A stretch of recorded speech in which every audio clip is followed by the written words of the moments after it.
ህዳሴ ግድብ ሲመረቅ መላው ኢትዮጵያዊ በትልቅ እፎይታ መተንፈሱ እውነት ነው። እሱ የዘመኑ ታላቅ ብስራታችን ነበርና። ነገር ግን የድህነት ቀንበር በአንድ ድል ብቻ አይሰበርም። ለዚህ ነው መንግስት በድሉ ማግስት እጅና እግሩን አጣጥፎ ከመቀመጥ ይልቅ ሰከንድም ሳይዘገይ ፊቱን ወደ አዲስ የልማት አድማስ ያዞረው።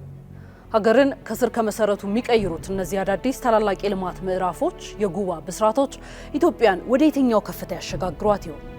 በጉባ ብስራት ላይ የሰማናቸው እነዚህ ድርብ ብስራቶች የምንዛሪ እጥረትን፣ የኃይል አቅርቦት ጥገኝነትና የኢኮኖሚ ሉዓላዊነትን ወደማይቀለበስ ታሪክነት የሚቀይሩ ክንዶች ናቸው።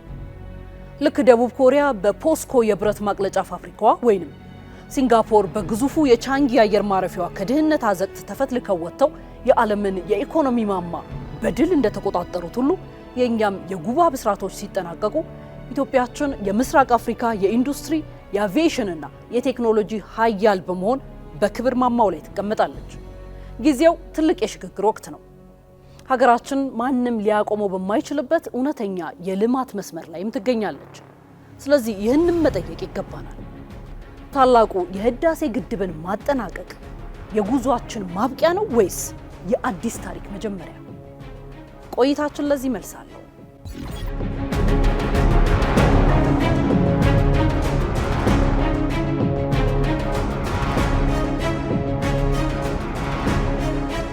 ከ30 ቢሊዮን የአሜሪካ ዶላር በላይ በጀት የተመደበላቸው ሰባቱ የጉባ ብስራቶች ቀላል የመሰረተ ልማት ዝርጋታዎች አይደሉም። ይልቁንም ኢትዮጵያን ወደ ከባድ ኢንዱስትሪ የሚያሸጋግሩ ግዙፍ የኢኮኖሚ ምሰሶች ናቸው። የጉባ ብስራቶች የቢሸፍቱ ሜጋ ዓለም አቀፍ አውሮፕላን ማረፊያ፣ የኦጋዴን ፈሳሽ የተፈጥሮ ጋዝ፣ የጎዴ ማዳበሪያና የነዳጅ ማጣሪያ ፋብሪካዎች፣ የኒውክሌር ኃይል ልማት፣ የ1.5 ሚሊዮን ቤቶች ግንባታ እንዲሁም የከተማ ኮሪደርና የዲጂታል ቴክኖሎጂ ልማትን ያቀፉ ናቸው። እነዚህ እቅዶች ባለፉት 8 ወራት ዓለም አቀፍ አጋርና ፋይናንስ ተፈልጎላቸው ወደ ትግበራ ምዕራፍ ተሸጋግረዋል።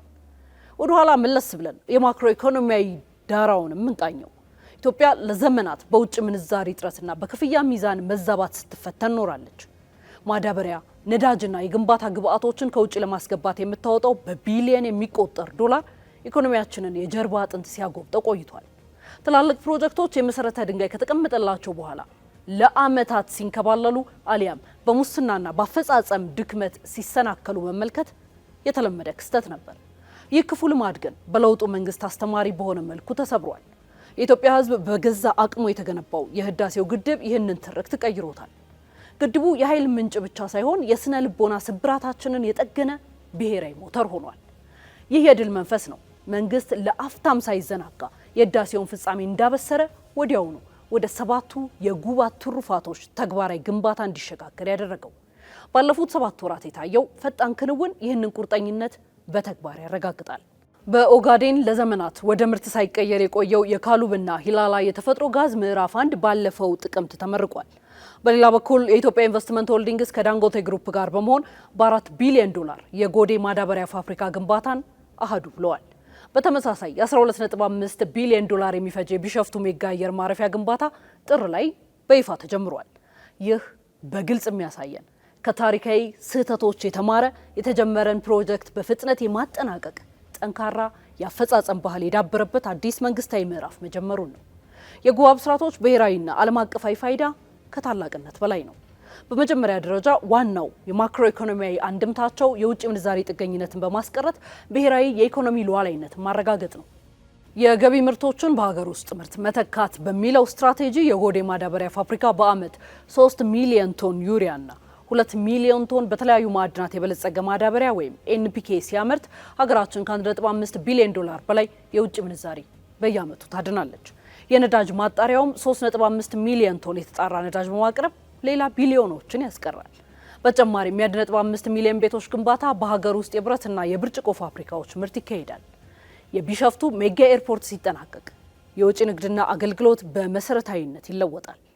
በዓመት 110 ሚሊዮን መንገደኞችን የሚያስተናግደው የቢሸፍቱ ሜጋ ኤርፖርት የኢትዮጵያን አቪዬሽንና የካርጎ ገቢ በ3 እጥፍ በማሳደግ ሀገራችንን ከአገልግሎት ዘርፍ ከፍተኛ የውጭ ምንዛሪ የምታገኝ የአፍሪካ ቀዳሚዋ ሀገር ያደርጋታል።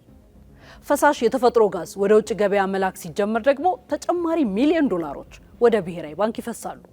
በአካባቢያዊና ዓለም አቀፋዊ ተጽዕኖ ረገድ ኢትዮጵያ የምስራቅ አፍሪካ የኃይልና የሎጂስቲክስ ማዕከል መሆኗ አይቀሬ ነው። የህዳሴው ግድብ ታዳሽ የውሃ ኃይልን ሲያቀርብ የኦጋዴን ጋዝ 1000 ሜጋዋት ኤሌክትሪክ ኃይል ያመነጫል። አዲሱ የኒውክሌር ኃይል ኮሚሽንም ከሩሲያው ሮሳቶም ጋር በመሆን ዘመናዊና አስተማማኝ የኃይል መሰረት ይፈጥራል።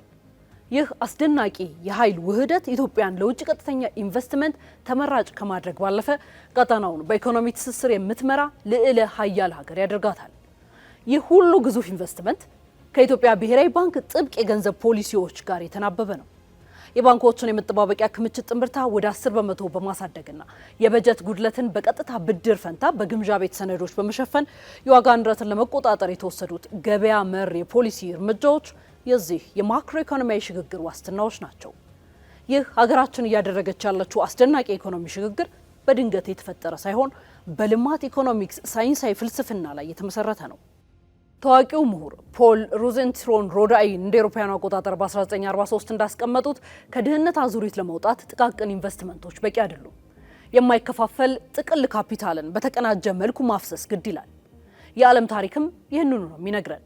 ደቡብ ኮሪያ በ1960ዎቹ አይሳካም የተባለውን ግዙፉን የፖስኮ ብረት ማቅለጫ ፋብሪካ ገነባች።